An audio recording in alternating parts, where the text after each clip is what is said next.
At 71, I had millions saved, but my only son died in a car crash, shattering my world. At his funeral, Triplets came to me with a secret that changed everything. He hid us out of love. Hook. At 71, I thought I knew everything about grief. I was wrong. The phone call that shattered my world didn't just announce a death. It ripped open a Pandora's box of secrets my son had kept hidden for a decade. Main story. It was a Tuesday morning in March. I was in my kitchen, a room filled with echoes of a life now gone. This was the same kitchen where I'd made Michael his breakfast every day until he moved out at 25. The same one where we'd talked for hours about his dreams, his burgeoning medical practice, his grand plans for the future. The phone rang and a cold dread coiled in my stomach before I even dared to answer. "Mrs. Patterson, this is Officer Williams from the State Police. I'm calling about your son, Michael Patterson." The world stopped. Literally, it just ceased to spin. Everything after that became a blur of medical jargon I didn't want to process. Collision. Unresponsive. "I'm sorry for your loss." The officer's voice was kind, yes, but so distant, like he delivered this crushing news 100 times before. Michael was gone. My only child, my brilliant son, a respected doctor who called me every single Sunday, who still sent me flowers on Mother's Day with notes in his careful, familiar handwriting. Gone. At 43. In an instant. Because someone ran a red light. I hung up, staring at my hands. They looked so much older suddenly, more fragile than I'd ever noticed. The silence in my house now, it wasn't peaceful. It was empty. Hollow. A vast, aching void that made my chest hurt in a way I didn't know was possible. People always told me how lucky I was, how much money I had. My late husband, Gerald, had been a genius with investments, and I'd meticulously managed our savings after he passed 8 years prior. We had millions. A beautiful house. Everything we'd ever worked for. But what good is money when the only person you ever wanted to share it with is gone? It felt utterly useless.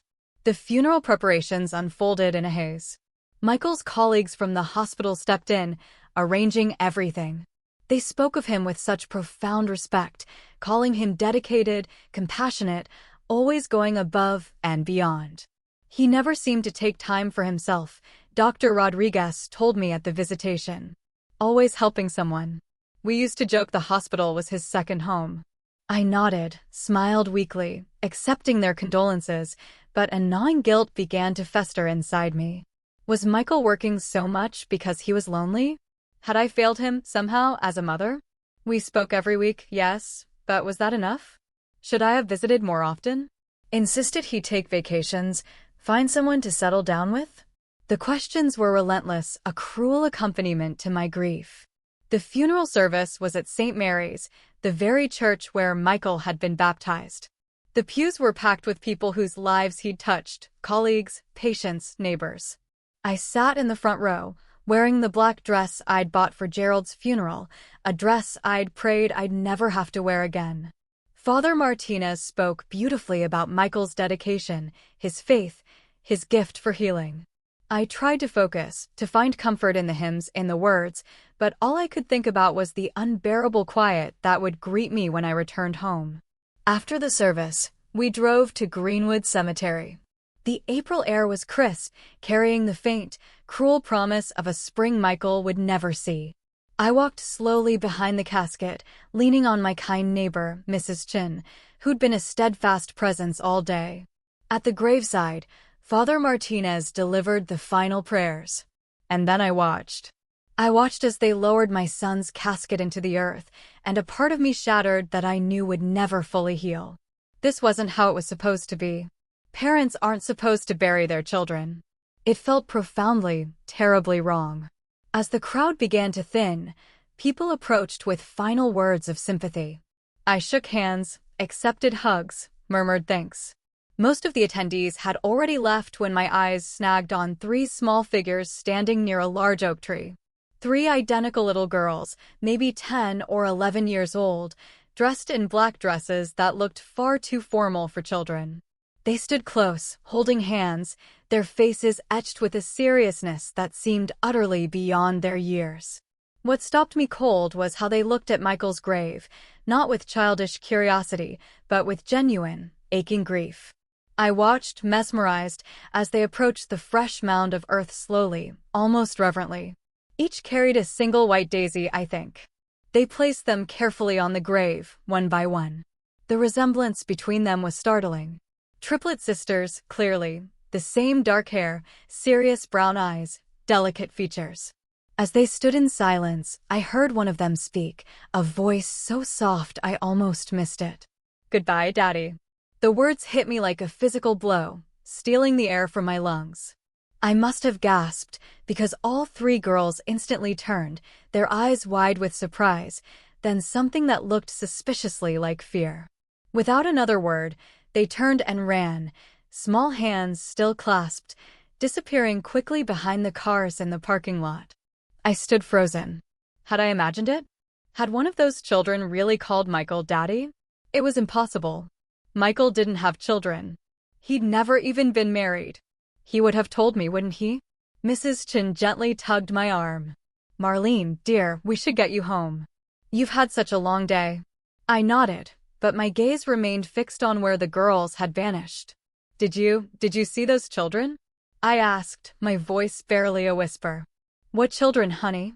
"The three little girls. They were right here, just a moment ago." Mrs. Chin looked around the now empty cemetery, her brow furrowed with concern. "I don't see anyone, dear. It's just us now." Maybe it was grief, playing cruel tricks on my mind. Maybe I'd imagined the whole thing.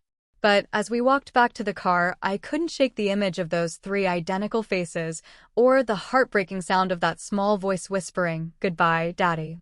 That night, I sat alone in my living room, surrounded by sympathy flowers and the endless casseroles from neighbors. The house was impossibly quiet.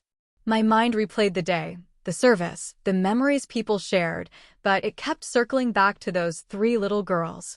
If Michael had children, wouldn't I know? Wouldn't he have brought them to visit their grandmother? The idea seemed absurd.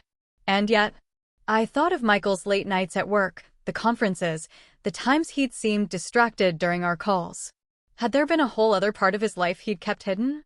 The rational part of me insisted I was hunting for mysteries where none existed.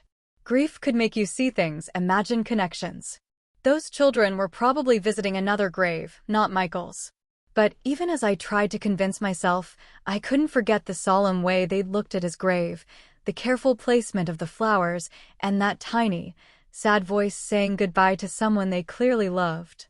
As I turned off the lights and headed upstairs, I made a decision. A desperate, irrational decision. Tomorrow, I would go back to the cemetery. I had to understand what I'd seen, even if it meant proving to myself that I was losing my mind. Because if those children were somehow connected to Michael, if my son had secrets I never knew, then maybe, just maybe, I wasn't as alone in this world as I thought.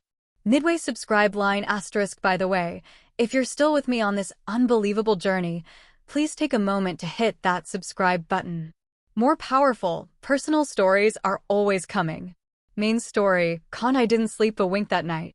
Every time I closed my eyes, I saw those three little faces, heard that whispered, "Goodbye, Daddy." By dawn, I was convinced I was losing my mind. Grief could do that, couldn't it? Make you see and hear things that weren't real. But I couldn't stay away from the cemetery. I started going every morning, just after breakfast. At first, I told myself I was visiting Michael, bringing fresh flowers, talking to him. But the truth was, I was looking for them. For a week, I saw nothing but groundskeepers and the occasional elderly visitor. I started to believe Mrs. Chin was right. It had all been a trick of my mind, a mirage born of sorrow. Then, on the following Wednesday, I saw them again. It was around 10 a.m. I was kneeling by Michael's grave, arranging the yellow tulips I'd brought, his favorite color. As I stood up, brushing dirt from my knees, I caught a glimpse of movement near that same oak tree. Three small figures in school uniforms this time, navy blue skirts, white shirts, matching cardigans. They walked slowly towards Michael's grave, just like before, each carrying a single flower. In the morning light, I could see them more clearly. Definitely identical triplets, around 10 years old, dark brown hair pulled back in neat ponytails. Their faces were solemn, moving with a careful dignity unusual for children their age. I froze, terrified any movement would scare them away again. I watched as they placed their flowers, red carnations this time, on the fresh earth. Each girl stood quietly for a moment, as if in private prayer. Then the girl in the middle spoke, her voice barely a whisper. "We miss you, Daddy. Aunt Margaret says you're in heaven now." My heart stopped. There it was again. Daddy. This wasn't my imagination. I must have shifted or made a sound because all three girls looked up, eyes widening in surprise. For a long moment, we simply stared at each other, across the fresh grave of my son. The girl who had spoken took a small step forward. She had the most serious expression, and something in her posture suggested she was the leader. "Are you Daddy's mommy?" she asked hesitantly. I couldn't speak. My throat was too tight. I just nodded. The three girls exchanged silent glances, a quick, knowing communication passing between them. Then the same girl spoke again. "I'm Faith," she said, polite but cautious. "These are my sisters, Hope and Joy. We were Daddy's daughters." The names hit me like a revelation. Faith. Hope. Joy. I looked closer, searching for Michael in their faces. Now that I was looking, I could see it. The shape of their eyes, the way they tilted their heads when they were thinking, just like Michael used to do. "How old are you?" I managed to ask, my voice hoarse. 10, Faith answered for all three. "We'll be 11 in September." 10 years old. Michael would have been 33 when they were born. My mind raced, trying to recall that time, any signs, any changes. Nothing. Everything seemed so normal. Where do you live?" I asked gently. Another worried look passed between them. "With Aunt Margaret?"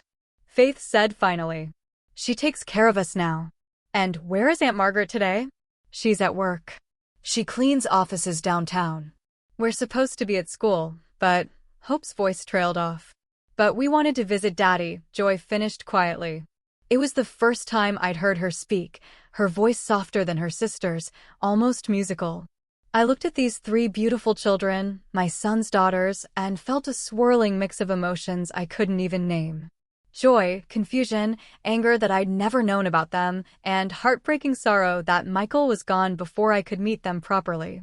"Does Aunt Margaret know you're here?" I asked. Faith shook her head. "She said we shouldn't come anymore. She said it was too sad. But we had to say goodbye," Hope added. "We didn't get to before he went to heaven." I knelt down to their eye level. "What do you mean, you didn't get to say goodbye?" "Daddy was supposed to come see us that weekend," Joy explained, her eyes welling with tears. "But then Aunt Margaret got a phone call and she started crying, and she told us Daddy had an accident." The weekend of the accident. Michael had canceled our usual Sunday dinner that week, saying he had something important to do, something that couldn't wait. "Did you see your daddy often?"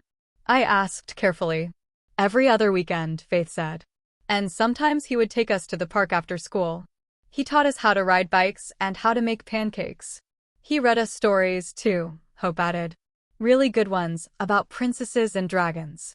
And he always brought us presents," Joy said with a small smile. "Nothing fancy. Just little things. Coloring books and hair ribbons, and once, a puzzle with 100 pieces." Tears began to burn in my own eyes. These children clearly loved Michael. He had been a part of their lives in ways I'd never known. How had he kept this secret for 10 years? "Why didn't he ever bring you to meet me?" I asked, though I wasn't sure I wanted to hear the answer. The girls looked at each other, uncertainly. "He said," Faith began slowly. "He said you were still very sad about Grandpa Gerald dying, and he didn't want to make you sadder." It didn't make sense. Gerald had died 8 years ago. While I'd grieved deeply, I'd never been one to shut myself away. Michael knew that. "Did he say anything else about me?" I pressed gently. "He said you were the best mommy in the world," Hope said earnestly. "And that someday, when the time was right, we would meet you and you would love us, too." The tears came then, impossible to stop. My son had children. 3 beautiful daughters. And he'd kept them from me for reasons I couldn't fathom. And now he was gone, and these little girls were as lost as I was. "I would have loved you," I whispered, my voice breaking. "I would have loved you so much." Faith stepped closer, and to my surprise, awkwardly patted my hand. "It's okay," she said in that serious way of hers. "Daddy said sometimes grown-ups have to make hard choices to protect the people they love." Before I could ask what she meant, a woman's voice cut through the quiet from across the cemetery. "Faith. Hope. Joy. What are you doing here?" A woman in her 50s hurried toward us, her face a mixture of panic and anger. She was thin, with graying hair pulled back in a practical bun, wearing sturdy clothes that spoke of a life of hard work. The three girls immediately clustered together, a defensive gesture that twisted my heart. "I'm sorry, Aunt Margaret," Faith said quickly. "We just wanted to visit Daddy one more time." The woman, Aunt Margaret, reached us, immediately checking the girls over as if expecting injuries. "You can't just leave school like that," she scolded. "What if something had happened? What if you'd gotten lost?" Then she seemed to notice me for the first time. Her expression shifted, becoming weary, almost fearful. "Who are you?" she asked, bluntly. I stood slowly, wiping my eyes. "I'm Marlene Patterson, Michael's mother." The color drained from Margaret's face. She looked from me to the girls and back again, her mind clearly racing, trying to figure out how much I knew. "Come on, girls," she said quickly, reaching for Faith's hand. "We need to get you back to school." "Wait," I said, stepping forward. "Please, I just found out about them. I need to understand." "No," Margaret said firmly, pulling the girls closer. "I'm sorry for your loss, Mrs. Patterson." "I truly am. Michael was a good man. But these children have been through enough." "I'm their grandmother," I stated, my voice stronger than I felt. "Surely I have a right. You have no rights here." Margaret interrupted, her voice sharp with protectiveness. "Michael made his choices for good reasons. Don't make this harder than it already is."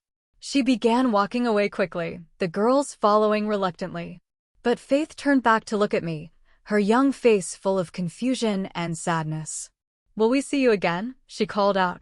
Before I could answer, Margaret had hurried them into an old blue sedan and driven away, leaving me standing alone beside my son's grave, with more questions than ever before. That night, I sat in my kitchen, a cup of tea I couldn't drink growing cold in my hands, desperate to make sense of it all. Michael had 3 daughters. 3 10-year-old girls who called him Daddy and visited his grave with wildflowers. They lived with this Aunt Margaret, who seemed terrified of me finding out. And Michael had told them I was still grieving Gerald, that he was protecting me from something that would make me sadder. None of it made sense. What could be sad about grandchildren?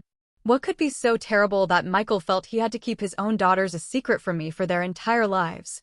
Faith's words echoed in my mind. Daddy said sometimes grown-ups have to make hard choices to protect the people they love. What had Michael been protecting me from? And more importantly, what was I going to do now that I knew these children existed? One thing was certain. I couldn't just pretend I'd never seen them. They were Michael's daughters. That made them my granddaughters. They were the only family I had left in the world. Somehow, I was going to find out the truth, and somehow, I was going to find a way to be a part of their lives. Whether Aunt Margaret liked it or not, I simply couldn't let go. For 3 days, I drove through neighborhoods, my eyes scanning for that old blue sedan. It was probably futile, I knew. The city was huge, and I had no idea where they lived. But I couldn't sit still. I couldn't just accept that my granddaughters were out there, somewhere, while I knew nothing about their lives. On Saturday morning, I tried a different approach. I drove to Michael's apartment building, hoping someone there might know something. The building manager, Mr. Torres, had been helpful after the funeral, clearing out Michael's belongings. "Mrs. Patterson," he said, spotting me in the lobby, "how are you holding up?" "I'm managing," I said, though it was far from the truth. "Mr. Torres, I need to ask you something. Did Michael ever have visitors? Children, perhaps?" His expression became cautious. "Well, I wouldn't normally discuss tenants' private affairs." "Please," I interrupted, "it's important. I think they might be family." He glanced around the empty lobby, then lowered his voice. "There were 3 little girls who came by sometimes. Always very polite, very quiet. They usually came with an older woman, not young, maybe 50s. My heart raced. How often did they visit? Every couple of weeks, I'd say. Dr. Patterson would pick them up sometimes, or they'd come here. Never caused any trouble. Sweet kids. Do you know anything about the woman with them? Mr. Torres shook his head. She kept to herself. But she always looked tired, if you know what I mean. Like she was carrying a heavy load. That description matched the woman who'd called herself Aunt Margaret perfectly. I thanked Mr. Torres, leaving with more pieces of a puzzle I still didn't understand. That afternoon, I made another decision, probably not entirely rational. I drove back to the cemetery and waited. If the girls had skipped school to visit Michael before, maybe they'd do it again. I parked under some trees where I could see Michael's grave without being too obvious. I felt a bit like a stalker, but I pushed that thought away. These were my granddaughters. I had a right to know about them. I waited for 2 agonizing hours before I saw the blue sedan pull up near the cemetery entrance. My heart jumped as Margaret got out, followed by the 3 girls. This time, they weren't in school uniforms. They wore simple weekend clothes, jeans and sweaters that looked well cared for but not expensive. I waited until they'd been at the grave for a few minutes before approaching slowly, not wanting to startle them. Margaret saw me first, her face immediately tensing. "Mrs. Patterson," she said, stepping protectively in front of the girls. "What are you doing here?" "The same thing you are," I said gently. "Visiting my son." Faith, hope, and joy peered around Margaret, their faces curious but weary. I could see the family resemblance even more clearly now. They definitely had Michael's eyes, and something about their expressions reminded me of him at that age. "We brought Daddy new flowers," Joy said softly, holding up a small bouquet of mixed wildflowers. "We picked them ourselves." "They're beautiful," I said, meaning it. "I'm sure he would love them." Margaret remained tense, ready to flee at any moment. But I also saw something else in her expression, exhaustion, perhaps, or resignation. She looked like a woman trying to hold too many things together at once. "Margaret," I said carefully, "could we talk? Just for a few minutes." "There's nothing to talk about," she replied, but her voice lacked conviction. "Please. I just want to understand. These are Michael's daughters, which makes them my granddaughters. I'm not trying to cause trouble. I just want to know about them." The girls were listening, their young faces serious. Faith stepped forward slightly. "Aunt Margaret," she said quietly. "Maybe we should talk to her. Daddy always said she was nice." Margaret looked down at Faith, and I saw her resolve waver. She was quiet for a long moment, then sighed deeply. "Not here," she said finally. "There's a diner on Maple Street, Oles. Do you know it?" I nodded. "Yes, I know it. I can meet you there." "Give us 10 minutes," Margaret said. "And Mrs. Patterson, this doesn't mean anything's changed. I'm just willing to answer a few questions." 20 minutes later, I found myself sitting in a worn vinyl booth across from Margaret, while Faith, Hope, and Joy shared a plate of French fries and chocolate milkshakes. The diner was nearly empty, granting us privacy. "How long have you been taking care of them?" I asked quietly. Margaret stirred her coffee absently. "Since their mother died. Almost 4 years now." "For years." I was shocked. "Their mother died when they were only 6. Margaret nodded. "Sarah was my sister. She had problems. Health problems mainly. Michael helped her as much as he could, but when she passed, there was nobody else." I watched the 3 girls, giggling quietly over something Joy had whispered. They seemed happy enough, but there was a carefulness in their movements, as if they were used to not drawing too much attention. "What kind of health problems?" I asked. Margaret's expression became guarded again. "That's not really." "Look, Mrs. Patterson, I understand you want to know, but some things are private." "I'm their grandmother," I said, trying to keep my voice calm. "If there are health issues I should know about, you're not their grandmother," Margaret interrupted sharply. "Not legally. Not in any way that matters. Michael never married Sarah. He helped support them, yes, and he loved those girls more than anything, but you have no legal claim to them." Her words stung, but I saw the fear behind her harsh tone. She was protecting the girls, the only way she knew how. "I'm not trying to take them away from you," I said softly. "I can see that you love them. But Margaret, I'm 71 years old. Michael was my only child. These girls are the only family I have left." Margaret looked at me for a long moment, and I saw something shift in her eyes. Perhaps she recognized the loneliness in my voice, or maybe she was simply tired of carrying all this responsibility alone. Sarah had a genetic condition, she said finally, her voice barely above a whisper.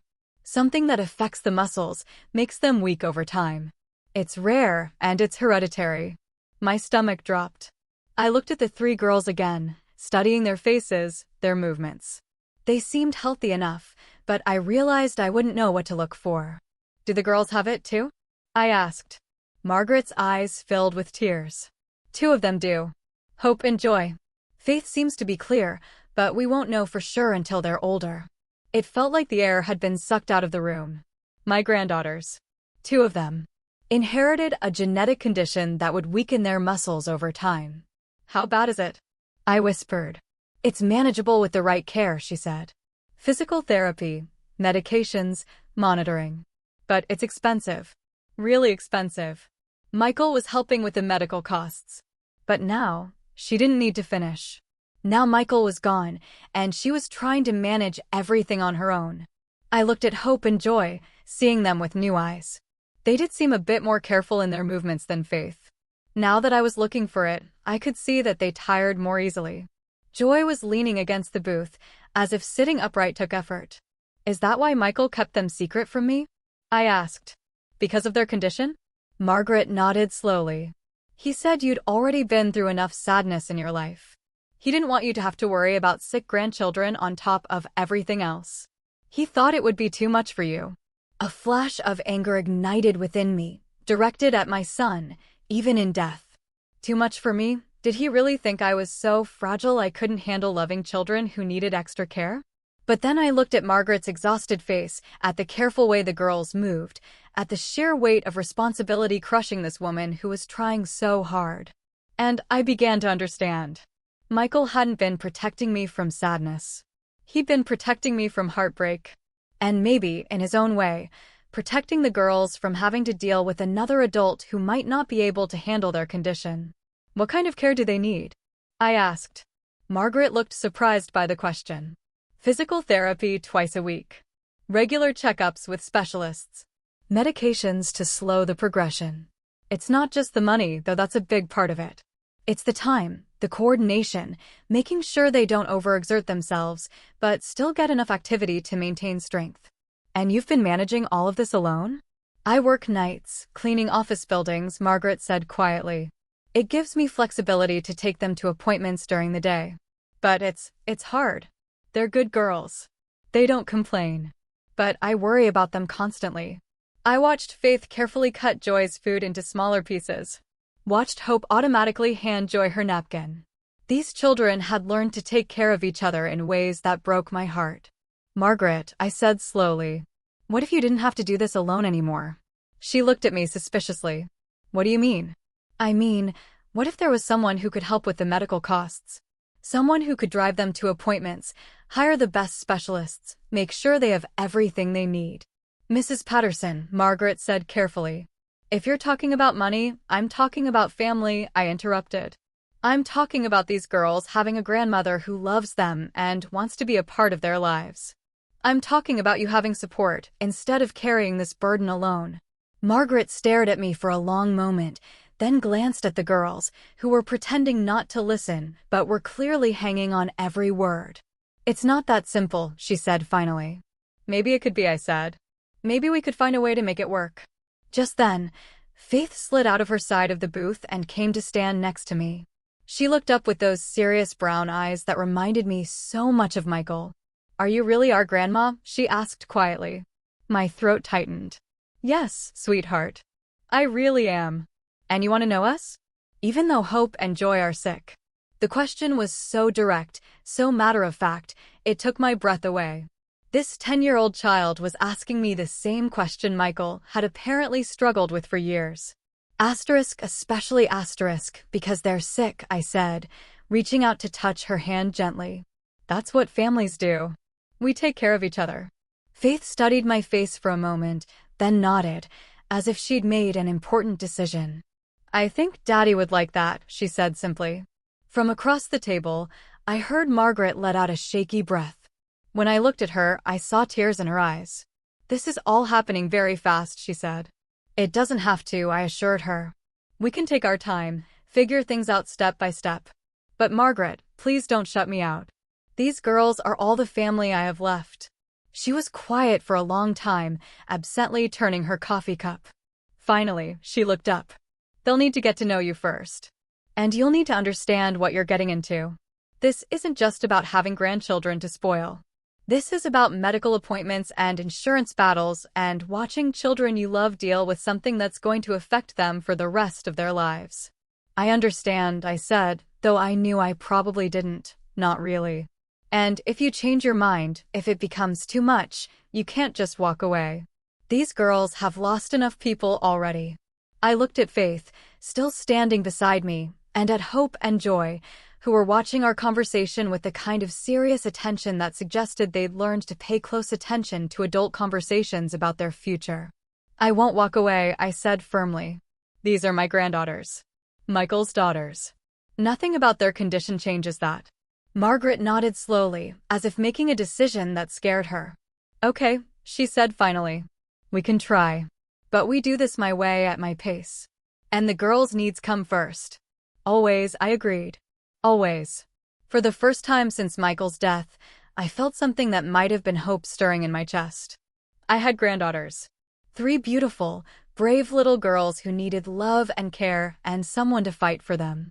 And maybe, just maybe, they needed me as much as I needed them. The first visit was scheduled for the following Saturday.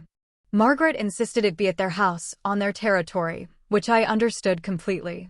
I was nervous as I drove through the modest neighborhood, checking house numbers until I found theirs, a small, well-maintained bungalow with a tiny front garden full of spring flowers. Margaret answered the door before I could even knock. She looked as nervous as I felt, but she stepped aside to let me in. Girls, she called. Mrs. Patterson is here. The house was small, but spotlessly clean, filled with clearly second-hand furniture, well cared for. Children's artwork covered the refrigerator, school backpacks lined up neatly by the front door. It felt like a real home, lived in and loved. Faith appeared first, as I was beginning to understand she usually did. Hope and Joy followed, hanging back slightly, suddenly shy. Hello, I said, feeling awkward. What was the protocol for meeting granddaughters you never knew existed? Hi, Grandma Marlene, Faith said, and that title made my heart skip. We'd agreed on it during a phone call earlier that week. The girls had suggested it themselves. We made cookies, Joy announced, stepping forward with a plate. Chocolate chip. Aunt Margaret helped. They were slightly lopsided and probably had too many chocolate chips, but they tasted wonderful. Margaret gestured toward the living room. Would you like to sit down? The girls wanted to show you some things. We settled on the couch, Faith on one side, Hope on the other, while Joy curled up in the armchair across from us. Margaret remained standing, watching carefully. We made you a book, Hope said, pulling out a construction paper creation held together with yarn. It's about our family. I opened it carefully.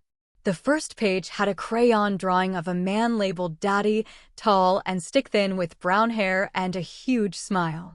The next page showed 3 little girls holding hands, their names above each figure. This is us when we were 7, Faith explained, pointing. That's when we all learned to ride bikes. Daddy taught us in the park. As we turned the pages, their life unfolded in crayon and marker drawings. Mommy, a woman with long dark hair, appeared in the early pages but disappeared after a certain point. Then Aunt Margaret, in her work clothes, always with arms stretched wide, as if hugging someone. And Michael, present in almost every picture, teaching them to cook, reading stories, pushing them on swings. Daddy said you lived far away, Joy said as I studied a drawing of Michael and the 3 girls around a birthday cake. But that someday we might meet you. I didn't live far away, I said gently. I just didn't know about you. But I wish I had. I would have loved to be part of all these wonderful times. Hope leaned against my arm as we continued through the book. She was smaller than her sisters, I noticed, and seemed to tire more easily. Even sitting still, she rested against me as if being upright took effort. Are you really rich? Faith asked suddenly, with that disarming directness only children possess. Faith. Margaret scolded, but I held up a hand. It's okay. Yes, I suppose I am. Your grandfather and I were very careful with money, and when he died, he left me very well provided for. Daddy said rich people sometimes don't like poor people, Joyce said matter-of-factly. But he said you weren't like that. Your daddy was right, I said, though I wondered what experiences had led Michael to have that conversation with them. Having money doesn't make someone better or worse than anyone else. It just means they have different responsibilities. What kind of responsibilities? Hope asked sleepily. I thought about how to explain it to a 10-year-old. Well, if you have more than you need, I think you should help people who don't have enough. Like how you three take care of each other. Faith nodded seriously. That makes sense. We spent the next hour looking through photo albums Margaret brought out. Pictures of the girls at various ages, always together, often with Michael.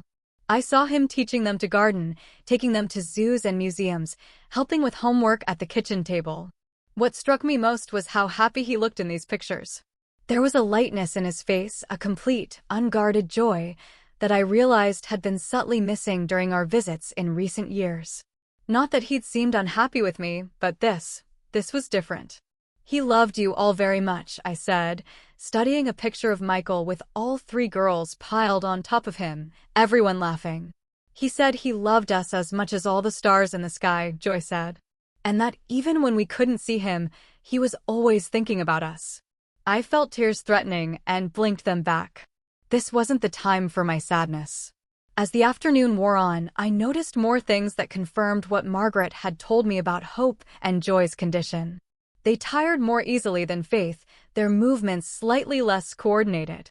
When they played a game involving jumping, Hope had to stop and rest after just a few minutes.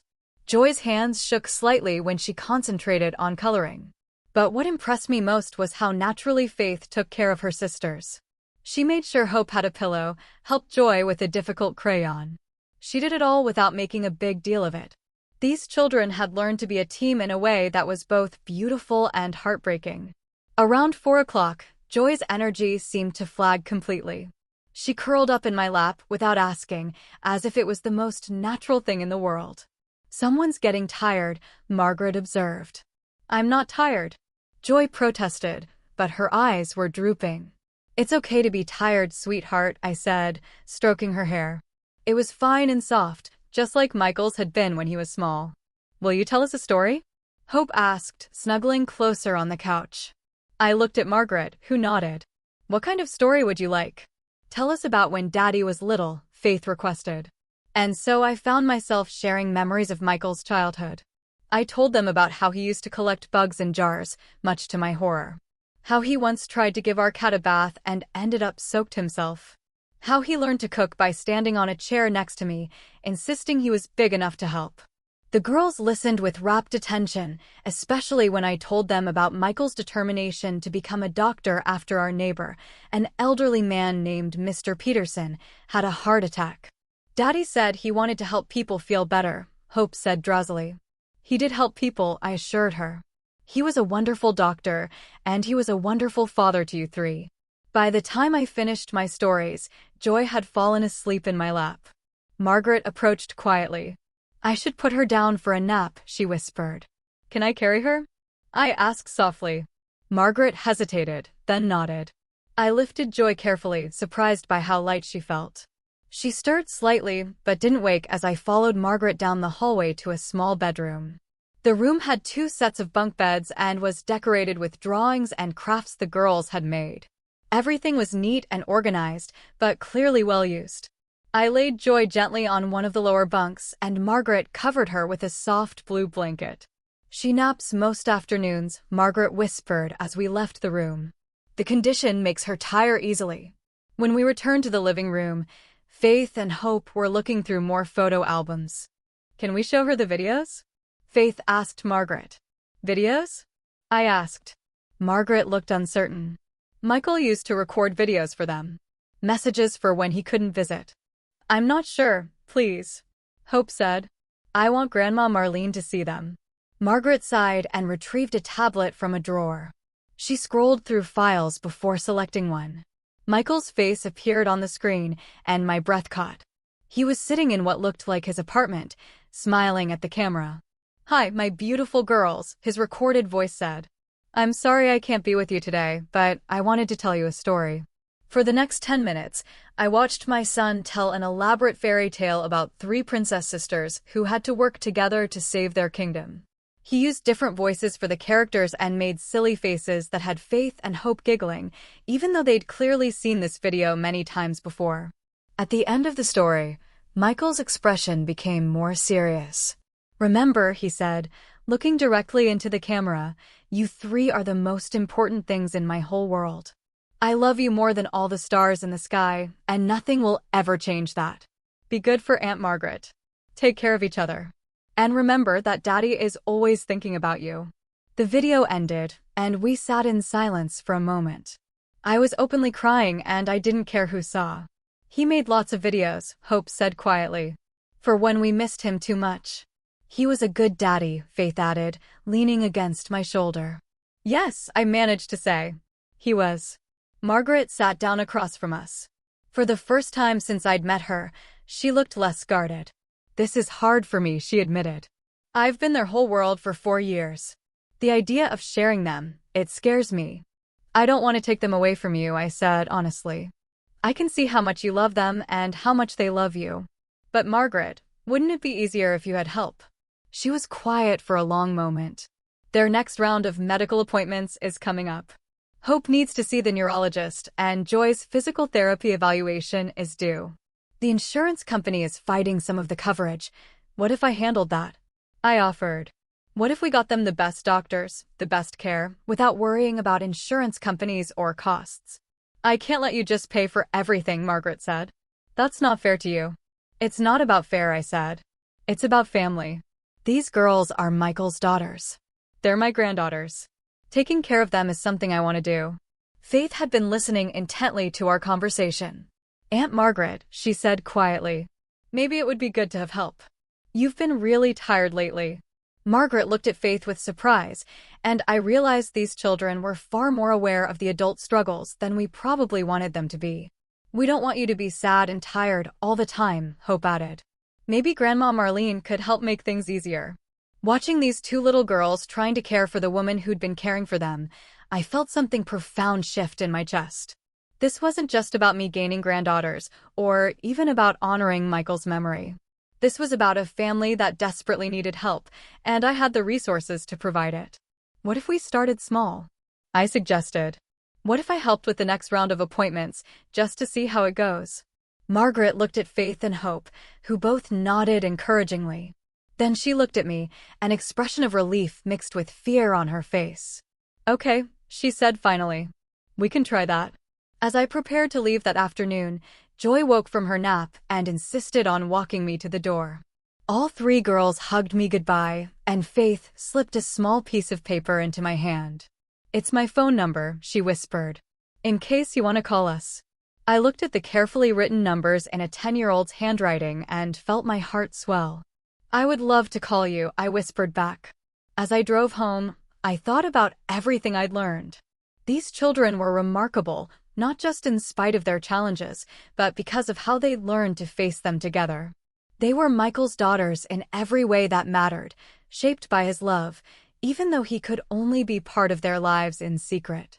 But what struck me most was how naturally we'd all fallen into being together. It hadn't felt awkward or forced. It had felt like family. That night, I called the number Faith had given me. Margaret answered, and when I asked to speak to the girls, she handed the phone over without hesitation. "Grandma Marlene." Joy's voice came through the speaker, full of excitement. "Did you get home okay?" "I did, sweetheart. Thank you for a wonderful afternoon. Will you come see us again?"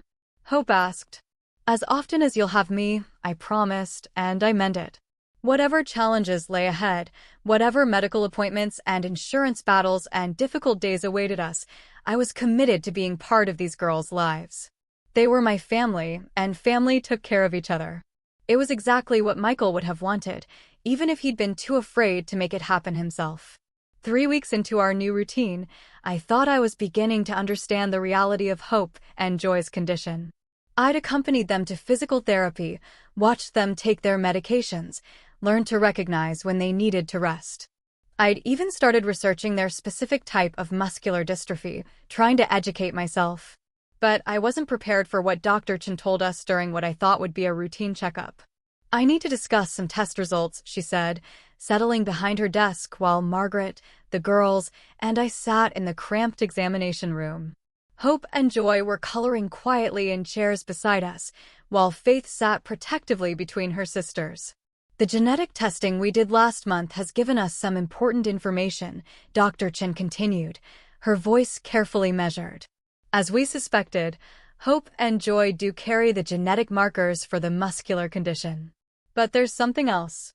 Margaret leaned forward, her face tense. "What kind of something else?" "The progression appears to be more aggressive than we initially thought. Without intervention, both girls may experience significant mobility issues within the next few years." The room seemed to go quiet, except for the soft scratching of crayons on paper. I felt like I couldn't breathe properly. "What kind of intervention?" I managed to ask. "There's an experimental treatment program at Johns Hopkins," Dr. Chen explained. "It's showing promising results for children with this specific genetic variant. But it's intensive. The girls would need to be there for several months, possibly longer." "Months?" Margaret's voice was barely a whisper.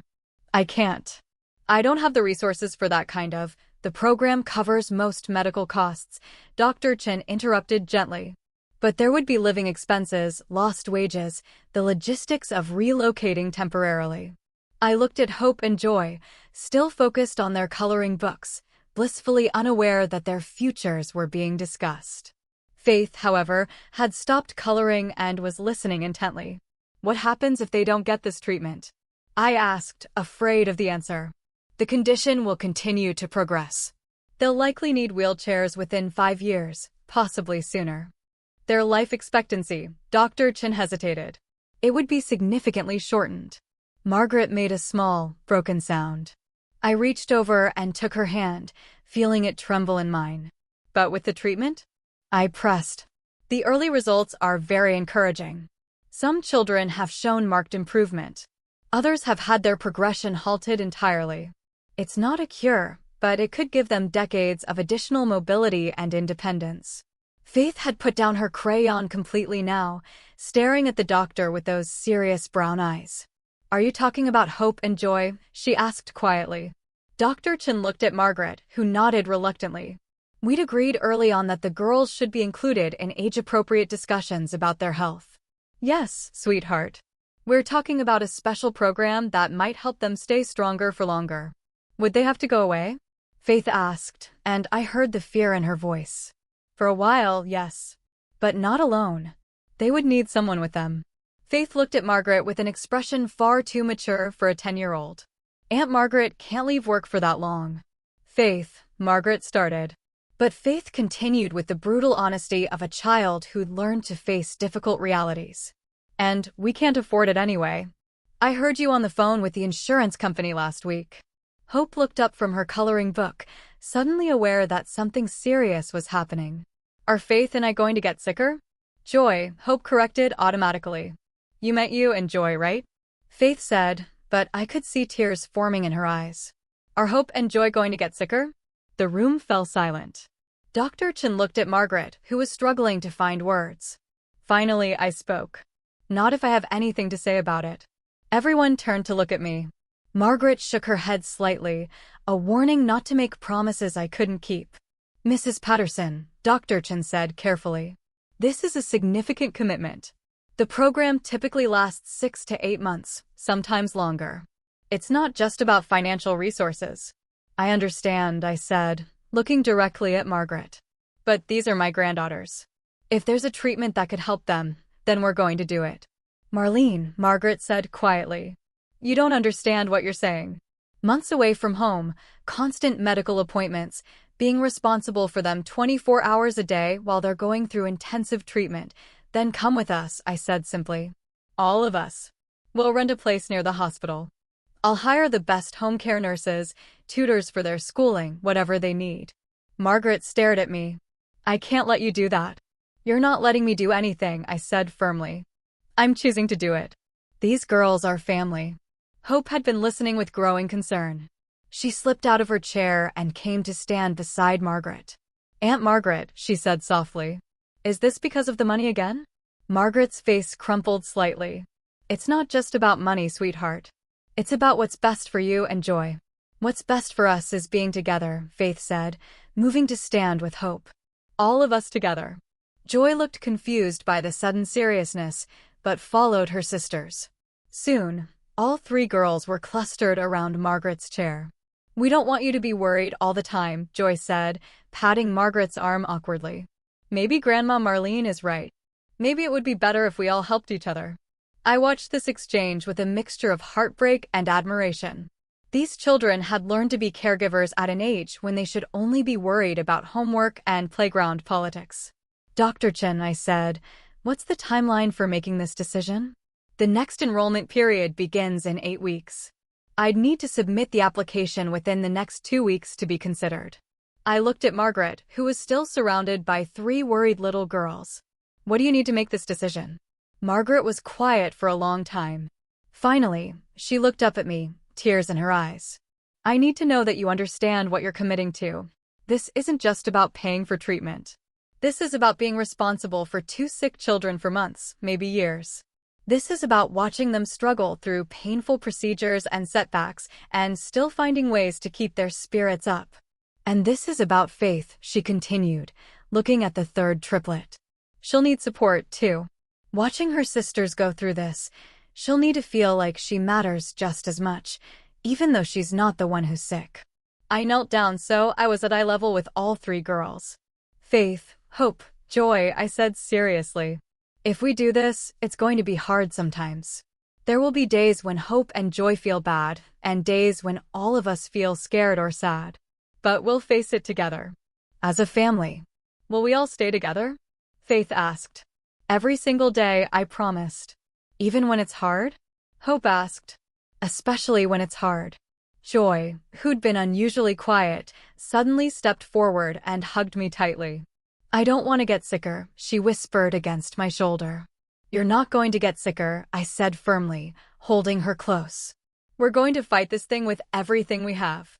Later that evening, after we'd returned to Margaret's house and the girls were in bed, Margaret and I sat at her kitchen table with cups of tea. Neither of us was drinking. "There's something else you need to know," Margaret said quietly. "About why Michael kept them secret." I waited, sensing this was important. "Sarah didn't just die from the genetic condition.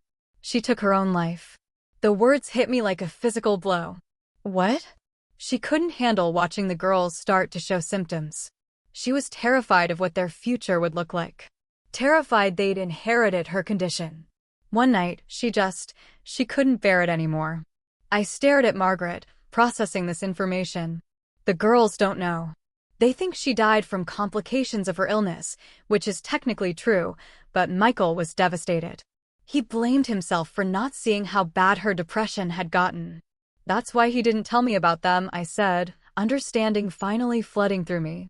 "He was afraid I wouldn't be able to handle it either." Margaret nodded. "He said you'd already lost your husband. That you didn't need to lose yourself worrying about sick grandchildren, too. He was trying to protect everyone." I thought about my son, carrying this secret for years. Trying to support these children and their mother, while shielding me from what he saw as unbearable pain. "He was wrong," I said finally. "Not about Sarah's pain, that was real and terrible. But he was wrong about me. I would have helped. I would have been there for all of them." "Maybe," Margaret said. "But you can't blame him for trying to protect you. That's what love looks like sometimes. Making hard choices to spare the people you care about." I sat in that small kitchen, thinking about Michael's secret videos for the girls. About the careful way he'd structured their lives to give them stability while keeping them separate from me. About how he'd worked extra shifts to pay for their medical care, never breathing a word about the financial strain. "Margaret," I said finally, "I want to do this treatment program. Not because I feel guilty about Michael's choices, but because these girls deserve every chance we can give them." She looked at me for a long moment. "It's going to change your life completely.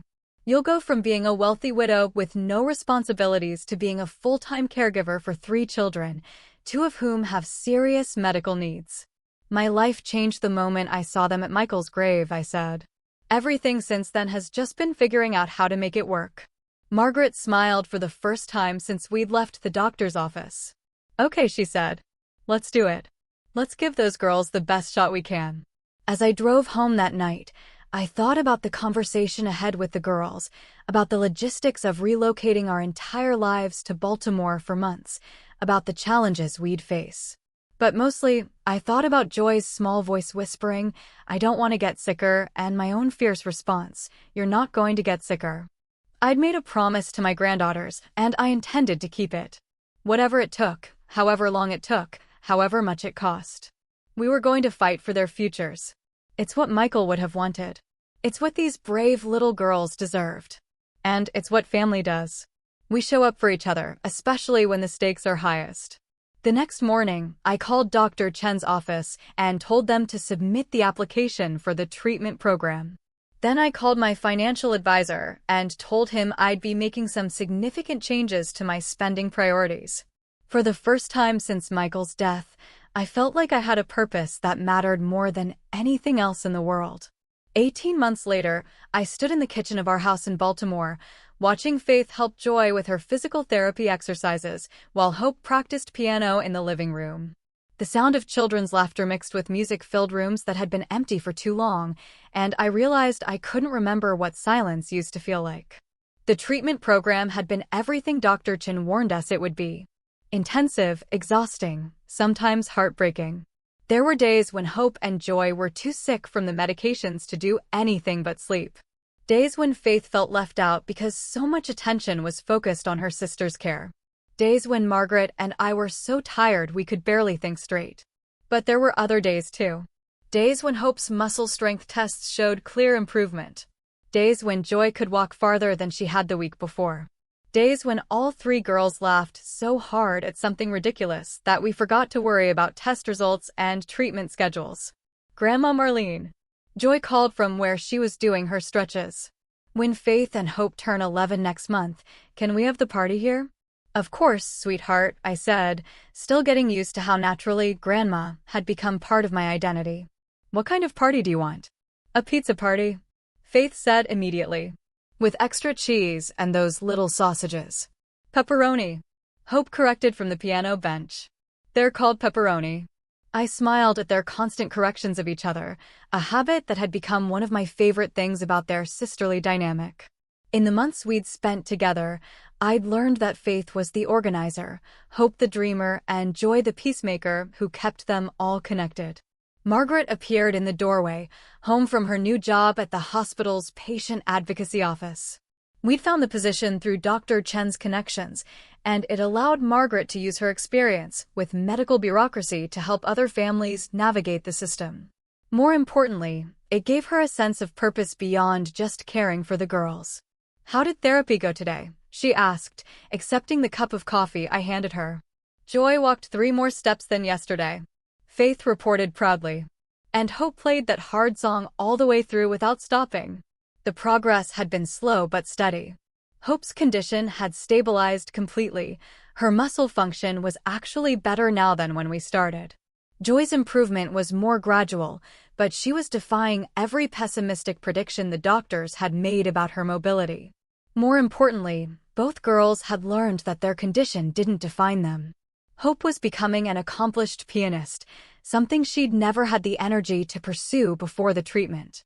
Joy had discovered a talent for storytelling and was already talking about writing books when she grew up.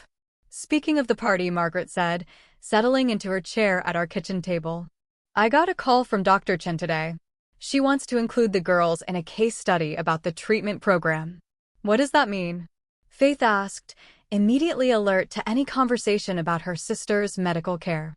"It means Hope and Joy's progress has been so good that other doctors want to learn from it," I explained.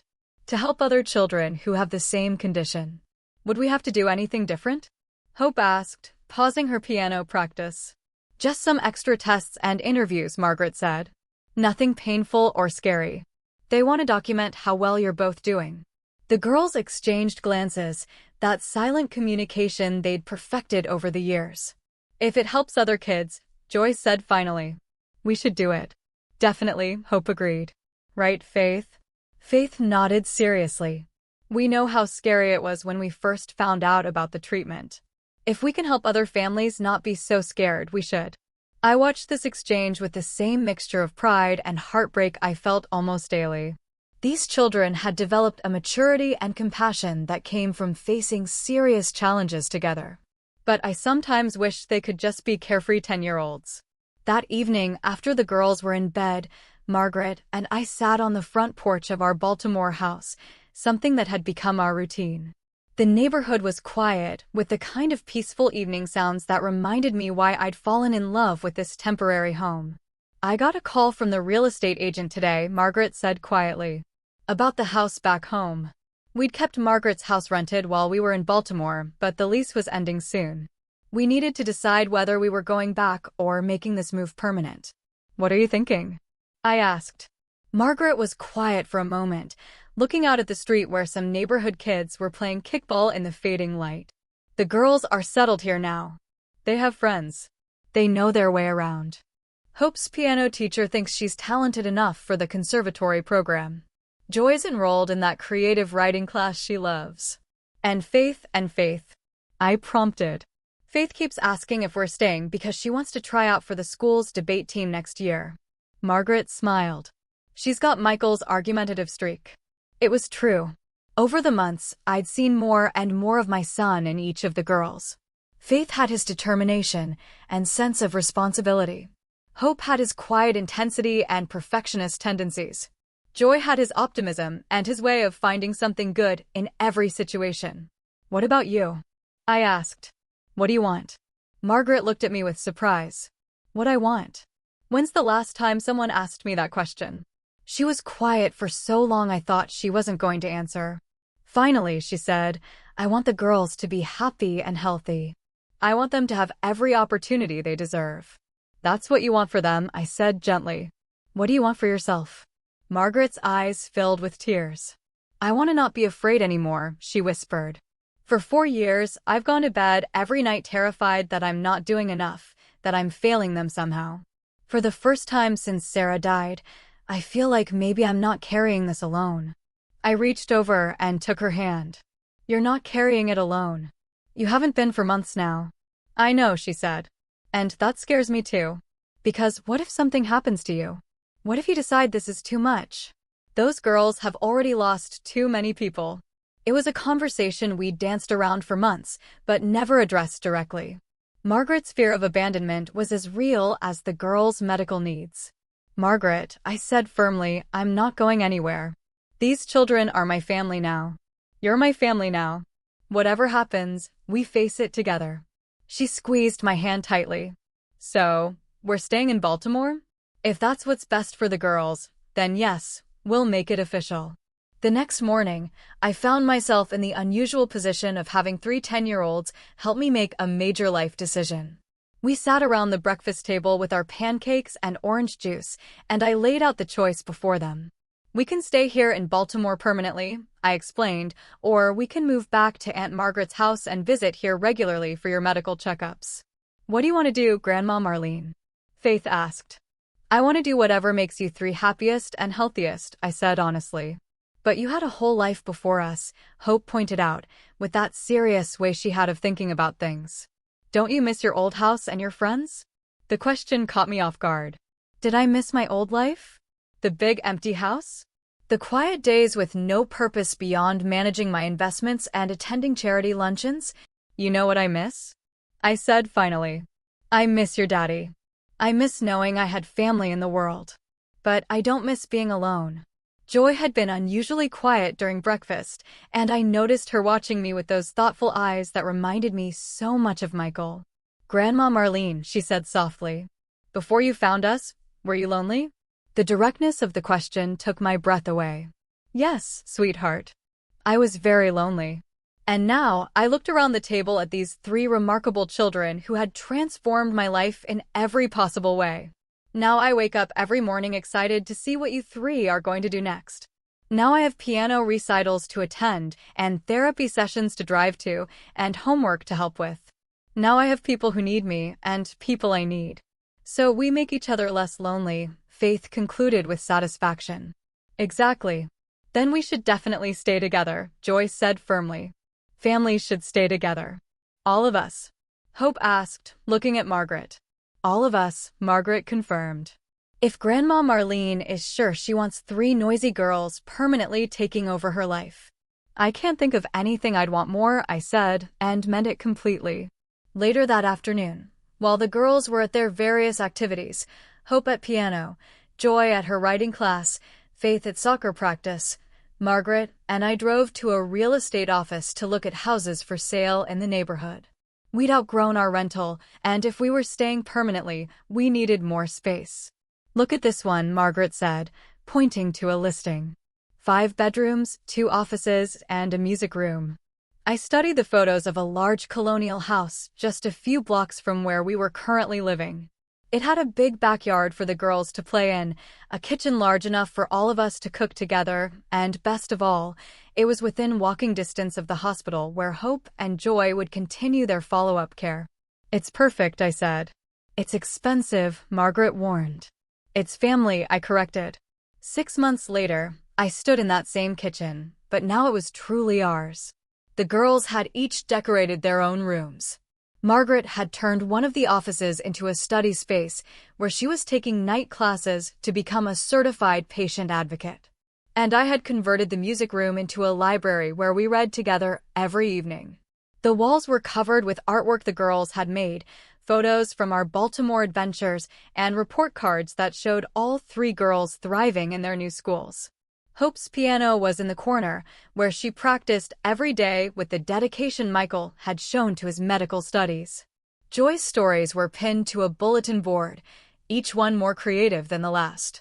Faith's debate team trophies sat on the mantelpiece next to photos of all of us together.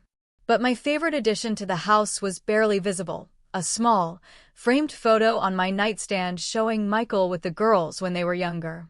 Margaret had found it among Sarah's things and given it to me for Christmas.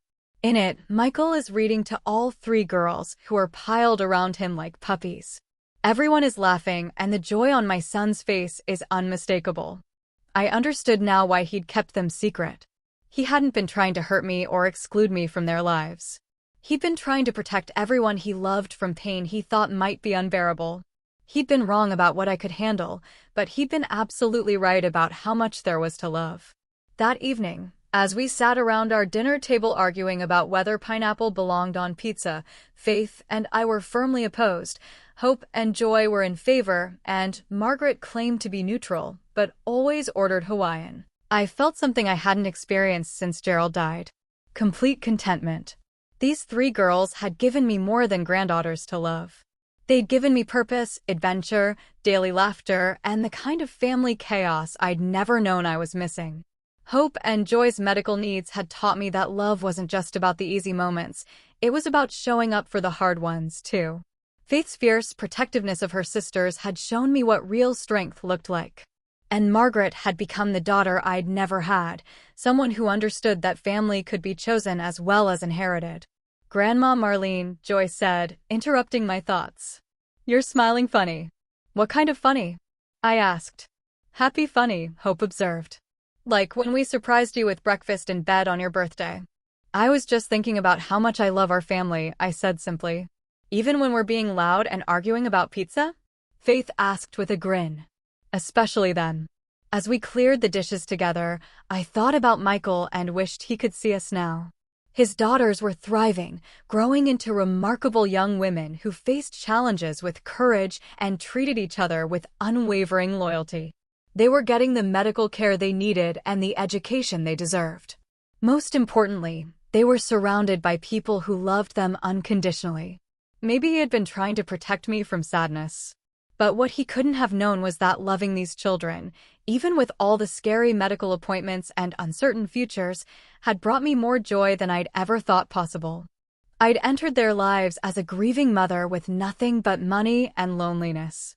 They'd transformed me into a grandmother with purpose, a family member with responsibilities that mattered, a woman with a future worth looking forward to. 3 little girls had whispered, "Goodbye, Daddy," at a graveside. And somehow, that had led to all of us saying hello to a new kind of life together.